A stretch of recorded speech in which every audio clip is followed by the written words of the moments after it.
Where did all this flat earth stuff come from? Stick around and we'll have a look at it.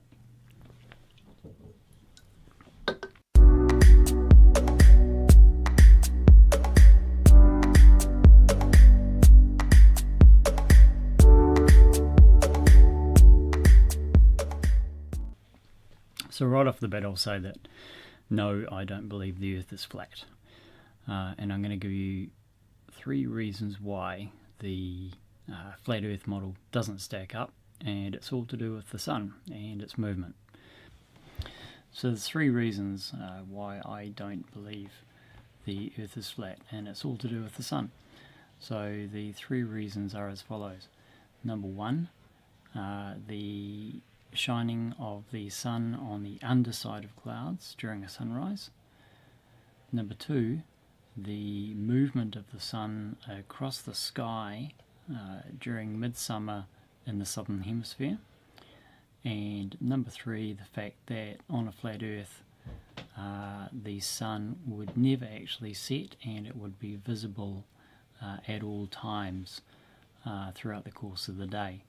So those are the 3 reasons, and I'll go into those in a bit more detail as we follow along. So here's a video that I created from my GoPro. It's actually a time-lapse. I made it one morning when I went to the gym. I just set my GoPro up looking out the window at the sunset, and when I came back, this is basically the time-lapse that came on it. So I'll just run through that now. And so what you can see here is that you can see clearly that the sun is shining on the underneath of the clouds, underside of the clouds. Now that is actually not possible when you have, I'll start off by describing, I mean that the flat earth model basically says that the sun is rotating above a flat disc shaped earth, and that the sun is around about 3,000 miles high, or that's about 4,800 kilometers high, and there is absolutely no way that the sun can shine on the underside of the clouds when it is 3,000 miles above the clouds. Well, it's probably about 2,900 miles above the clouds, but you get my point that if the sun is above the clouds, there's absolutely no possibility for it to shine on the underneath of the clouds. So I'll show you now basically what is a very simplistic model of actually what is going on when the sun's shining on the underside of the cloud. So this is a very simplistic little model, obviously not the scale, and obviously the angles are a lot shallower. But you get the idea that the sun is basically going along, grazing, if you like, the edge of the earth, and then coming up and hitting the underside of the clouds on the other side of that arc. So that's basically in principle what is happening during a sunrise, where you have what you would have, the situation where that occurs is that there's basically no clouds on the front part of where the light enters the atmosphere, but there are clouds on the other side where the sun's rays, if you like, exit on the other side of the arc there. So and you can see in the example that I've given with my time lapse, it is clear that the sun is basically shining on the underside of the clouds. So that's reason number 1. Okay, so the second reason I'm going to give is to do with the movement of the sun in the Southern Hemisphere. Now, just bear with me for a minute. What I'll do is I'll just go through what the typical flat earth picture, if you like, looks like.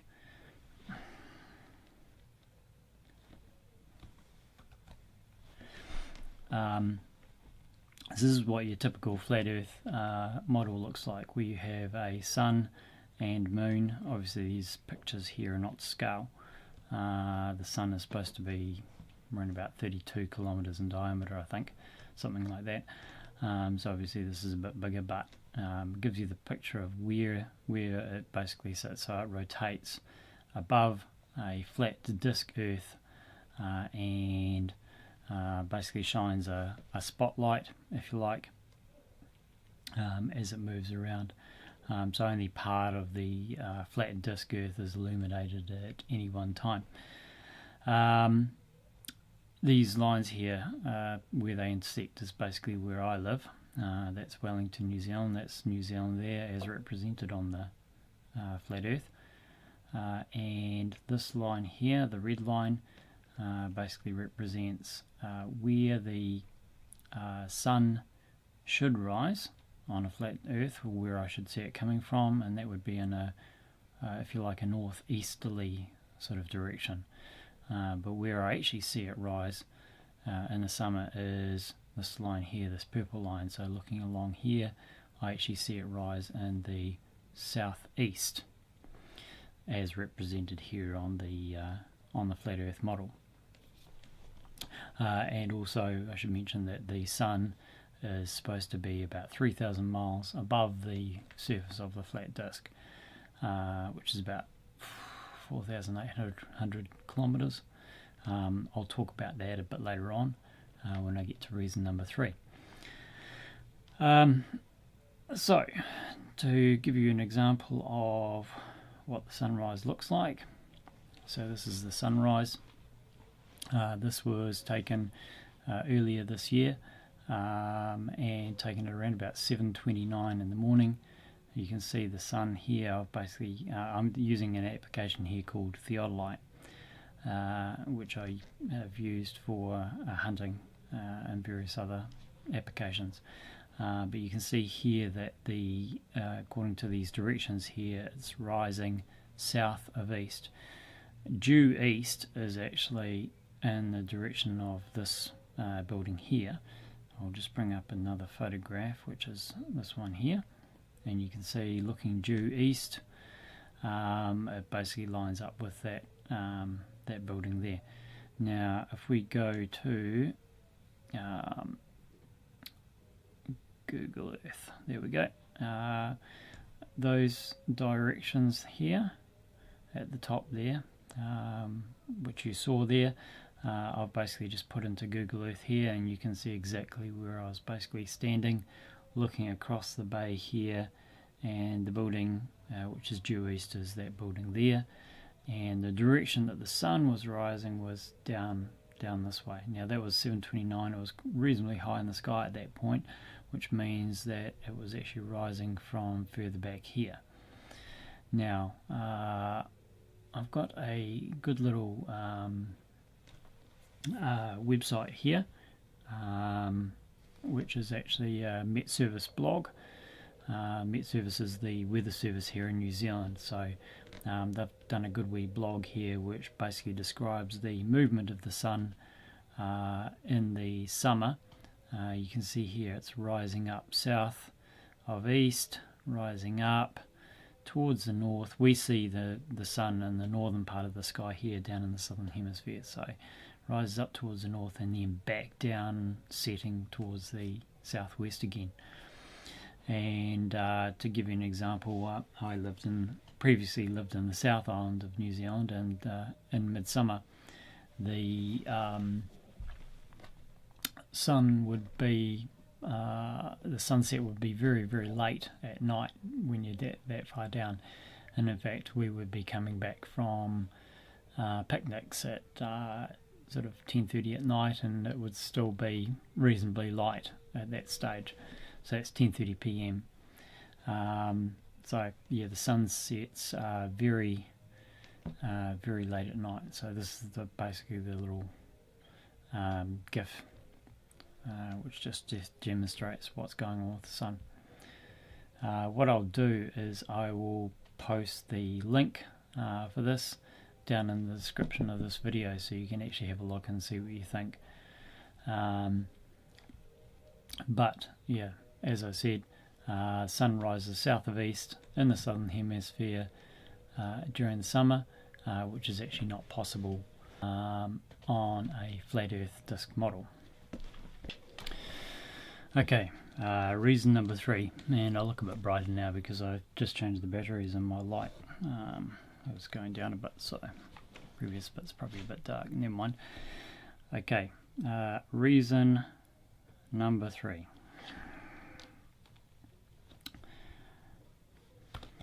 Okay, so what I've got here is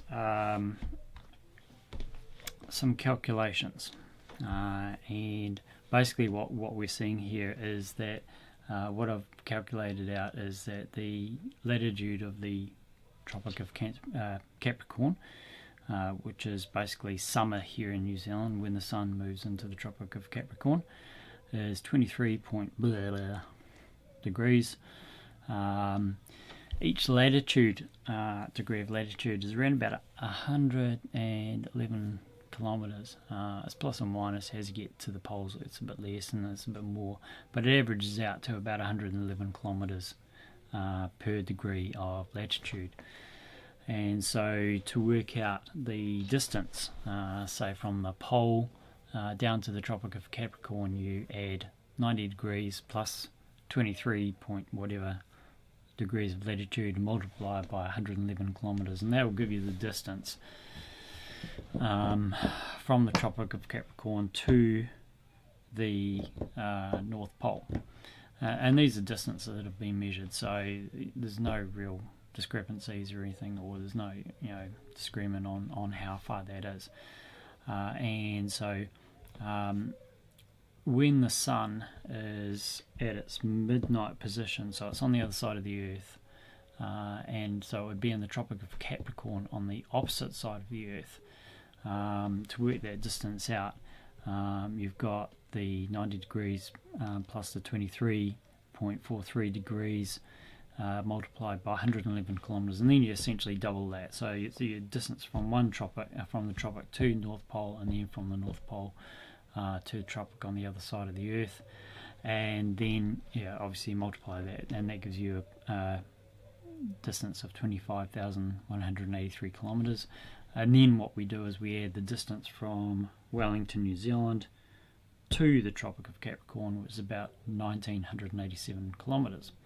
So that gives you a total distance from Wellington to the Tropic of Capricorn when the sun would be in its midnight position, so on the opposite. No, it would be its mid. It would be essentially its midnight position on the opposite side of the world. So that's about 27,170 kilometers away. So that's what I've represented along the bottom here, and we know that at that point the sun, according to the flat Earth model, is 3,000 miles up. So that's a 90-degree angle straight up. I'll put it, that works out to 4,800 kilometers. I work in kilometers metric. But you can do the same calculations in miles if you want to, imperial measurements. So there we have a distance of 27,000 kilometers this way and 4,000 kilometers up. So with those figures, we can actually work out the angle. The angle that the sun would be at its midnight position, and that actually works out to be about 10 degrees angle. And what I've got here is a picture that I took, and again this is sort of around the same sort of place, but again I've used the theodolite application. And on this side here, this basically gives me the angle that I'm looking up, and this is the horizontal angle. So I've tried to keep it sort of pretty flat, and you can see I've kept it dead flat. It's actually pretty hard to take photographs like this because you end up having the sun in your eye, which is basically up above here. So at an angle, and I said it's around about 10 degrees, it's actually 9 point something degrees. I can't remember the exact figure, but you can work it out, you can do the maths. even at 9 degrees, basically this point here is where the sun at midnight would appear in the sky. So what we'd end up having is that the sun would basically would move across here from midnight. It would rise up, and it would basically start going across here up to its point way above here. It's around about 67 degrees at midday, and then basically as it moves across the sky, it would basically move down, down, down, and down to this point here. Also what I'll do is I'll go back to that other picture here. What I've done with this picture here is to give you an example of, so this bit here kind of represents the sun at its 67 degree point in the sky, the sort of representative of the size of the sun in the sky, and this would be about between 17 and 20% of the full size. This would be the size of as it would appear at midnight. So if we look up in the sky here, the sun would be clearly visible in the sky, even if it was small, smaller than it appears when it's at midday. But basically, it would be around about this point high in the sky. So the sun would actually never set on a flat Earth, never set at all. It would be clearly visible at all times. Now I don't know quite how they work out that the sun only shines sort of downwards over a piece. They seem to think it works a bit like a flashlight. Not sure how that works, but clearly the sun would be visible in the sky at all times. And in fact, the motion that it would have is it would basically appear to move fast across here, slow through here, then fast across the sky here, and then slow across, and so it would be appearing to change speed as it was moving around the sky as well, because we would be seeing it almost in a sort of elliptical fashion, because the circle would be we would be seeing the circle on an angle. So there you go. So that's the third reason why the flat Earth model clearly doesn't work. And all these things can be tested out. You can do the calculations. I've done the calculations. They're pretty stock standard. There's nothing strange about them at all. And so, it clearly it doesn't work.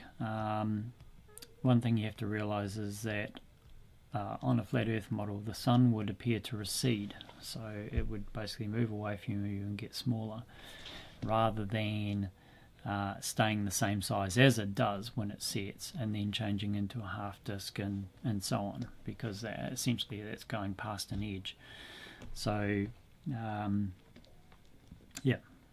so those are my three reasons. Let me know what you think in the comment section, and I'd be interested to hear other people's thoughts on the matter. But those are my three reasons why I don't believe that the Earth is flat.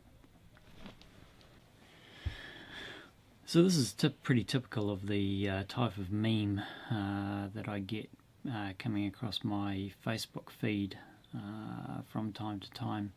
As you can see, it's talking, trying to relate the distance there, which they believe is the distance to the sun, sort of upwards there, to a direction going across. It's obviously the same sort of size that they've measured there, and this is the kind of absolute stupidity which I see coming across. It's absolute lack of common sense and lack of understanding of mathematics and geometry and basic logic. So interesting stuff. Well, thanks for watching the video. I really enjoyed making it, and I hope you enjoyed it as well. Please leave comments and let me know what you think. And if you want to subscribe, just hit that subscribe button. I'd really appreciate that. Thanks.